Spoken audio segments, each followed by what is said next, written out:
নমস্কার সবাইকে। আমাদের এনএমজিএনএম এর লজিক্যাল রিজনিং ক্লাসে আজকে টিচার স্কোয়ার কাউন্টিং বিষয়টি নিয়ে আলোচনা করছে। চলুন দেখে নেওয়া যাক ক্লাসের একটি ছোট্ট ডেমো।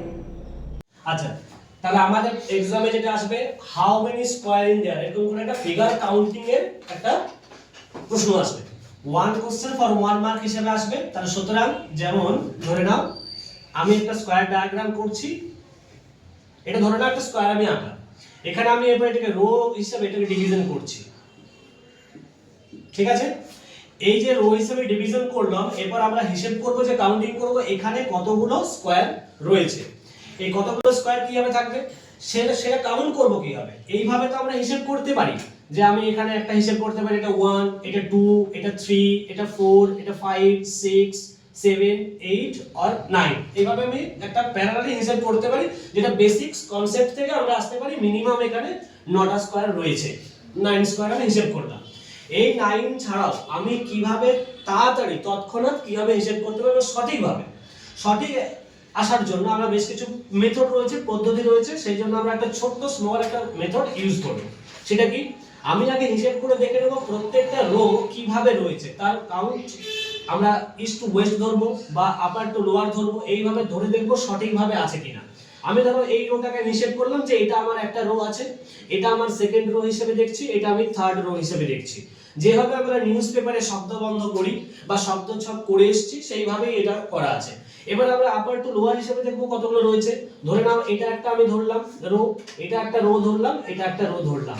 তাহলে কি দেখলাম যে প্রত্যেকটি রো যেভাবে হিসাব করি না কেন আমরা 3/3 আসছে। আমি যদি এই দিক থেকে হিসাব করি এটাও হচ্ছে 3, তিনটে রো রয়েছে। আমি যদি আপার টু লোয়ার হিসেবে হিসাব করি তাহলেও তিনটে রয়েছে, তার মানে সমান। একবার যদি সমান থাকে তাহলে আমি আর হিসাব করতে যাব না, যেহেতু আমার চাইছে কি স্কয়ার কাউন্টিং। সুতরাং আমি প্রত্যেকের মাথায় আমি একটা করে স্কয়ার বসিয়ে দেবো। ব্যাস, আমি কিন্তু এটা নিলাম না, যে কোনো তোমরা একটা পার্ট নিতে পারো। হয়তো তোমরা এই রোতেও বসাতে পারো স্কয়ার, বা এই রোতেও আমি উপরে বসাতে পারি, কিন্তু আমি এই দিকটাই বসালাম। এবার আমি হিসাব করে নেব কত হচ্ছে। 1 স্কয়ার 4 কি হবে? এটা 1ই আসবে। আচ্ছা, এটা হবে 4, এটা হবে 9। ব্যাস, আমি হিসাব করে দেখে নিলাম যে এটা 14 আসছে। সুতরাং এটা 14 এ দাঁড়াবে। এটা অ্যানসার 14ই আসবে। আর আমি কিছু হিসাব করলাম না, যেহেতু সময় কম থাকবে, সেই সময় কম সেটাকে কাজে লাগানোর জন্য আমি কি করব, আবার আমরা কি করব, তৎক্ষণাৎ যে কিভাবে হিসাব করা যায়। আচ্ছা, এটা দেখে নেবো এটা সঠিকভাবে আছে কিনা, বা যেটা আমি বার করলাম এটাই সঠিক কিনা। আমরা কিভাবে এটা দেখে নেবো? যদি তোমাদের সময় থাকে সেটা তোমরা করবে, কিন্তু না করাই ভালো, যেহেতু সময় খুব লিমিটেড আমাদের কাছে। দেখো, এমনিতে হিসেবে যদি থাকে তাহলে এটা 1 2 3 4 5 6 7 8 9, এই একটা হিসেবে মোটামুটি ভাবে 9টি আমার বের হচ্ছে। এবার কি করব, যেহেতু আমরা এটাকে এইভাবে ভাগ করতে পারি, ধরে নাও এটা একটা নিলাম, কিন্তু আমি এটা নিতে পারবো না। যদি আমি 1 2 শুধু নিই, তাহলে 1 2 যদি নিয়ে নিই তাহলে রেক্ট্যাঙ্গেল বেরিয়ে যাচ্ছে। তাহলে রেক্ট্যাঙ্গেলের কিন্তু এটা হবে না, আমাকে চাইছে কি স্কয়ার চাইছে। সুতরাং আমি এখান থেকে একটা নিলাম। আচ্ছা, ঠিক অপোজিটে আমি এটাও ঠিক বার করতে পারবো, অর্থাৎ 2 3 5 6 দিয়েও একটা কিন্তু বার করতে পারবো। আবার ধরো এই 4 5 7 8 দিয়েও একটা স্কয়ার আসতে পারে। আচ্ছা, আরেকটা কি হবে, 5 6 8 9 দিয়েও একটা স্কয়ার কিন্তু আসতে পারে। বেশ, হয়েছে। আরেকটা কি নেবো, আচ্ছা এটা তো 13 হলো, তাহলে 13, কিন্তু আমার তো এখানে হিসাবে বেরিয়েছিল 14। এইবারে এই পুরোটাকে আমি একটা স্কয়ার হিসাবে ধরছি।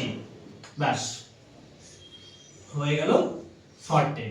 তাহলে আমরা হিসাব করে কি জানলাম, যে মোটামুটি ভাবে যে এই মেথড যেটা আমরা বার করলাম এটা খুব অল্প সময়ের ভেতরে এবং সঠিক উত্তর বার করার জন্য আমাদের এটা অত্যন্ত সহযোগী একটা মেথড হিসেবে আমাদের কাছে দাঁড়িয়ে থাকে।